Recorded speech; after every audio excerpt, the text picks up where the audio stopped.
अब की बार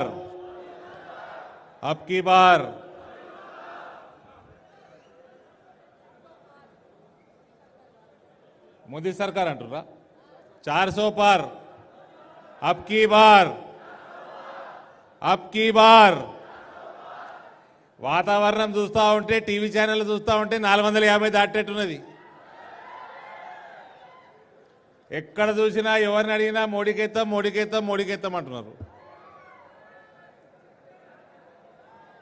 వేదిక మీద ఉన్న పెద్దలందరికీ భారతీయ జనతా పార్టీ అసలు సిసలైన సైన్యము, భారతీయ జనతా పార్టీ ఒక నిజమైన బలము, మన బూత్ స్థాయి కార్యకర్తలకు అందరికీ కూడా చేతులు జోడించి నమస్కారాలు తెలియజేస్తా ఉన్నా.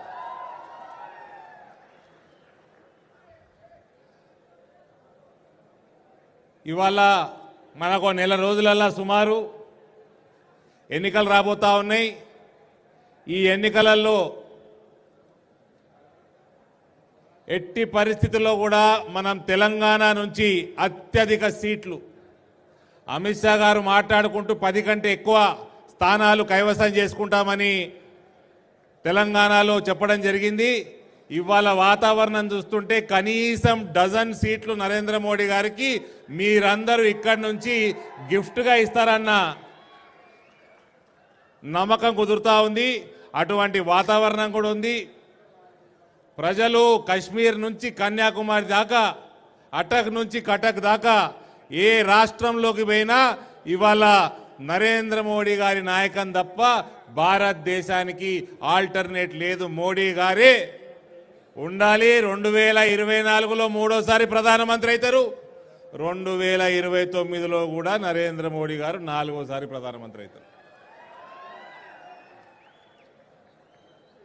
ఇది చాలామంది అడుగుతున్నారు, అరవింద్ ఏంది ఇది అని, కొంచెం పసుపు పచ్చ రంగు ఉన్నదని. ఇది పసుపు పచ్చ రంగు ఉన్నది, పసుపు బోర్డు వచ్చింది, పసుపు రేటులు చరిత్రలో తిరగరాసినము.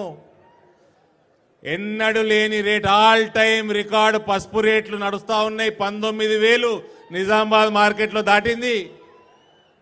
నరేంద్ర మోడీ గారి పని చేస్తే ఏ రకంగా ఉంటుందో ఇవాళ మొత్తం యావత్ తెలంగాణ ప్రజలకి కేవలం ఒక్కసారి ఎంపీగా ఉండి నరేంద్ర మోడీ గారి నాయకత్వంలో జిత్తన్నకి సీటీలు కొట్టురు, జర సపోర్ట్లు కొట్టురు. ఇది పసుపే కాదన్నా, మీ అందరికీ గుర్తు చేస్తున్నా, కృష్ణుడు బొమ్మ దీని మీద. మథురా బాకీ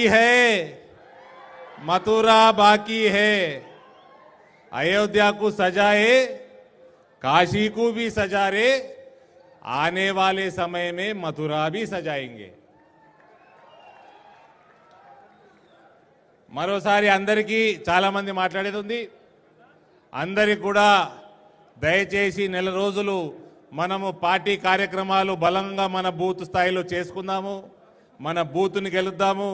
తద్వారా లోక్సభ క్షేత్రాన్ని గెలిచి డజన్కి పైన సీట్లు మనం నరేంద్ర మోడీ గారికి తెలంగాణ రాష్ట్రం నుంచి మనం బహుమతిగా ఇయ్యాలని కోరుకుంటూ మీ అందరికి కూడా చేతులు జోడించి మరోసారి ధన్యవాదాలు తెలియజేస్తూ భారత్ మాతాకి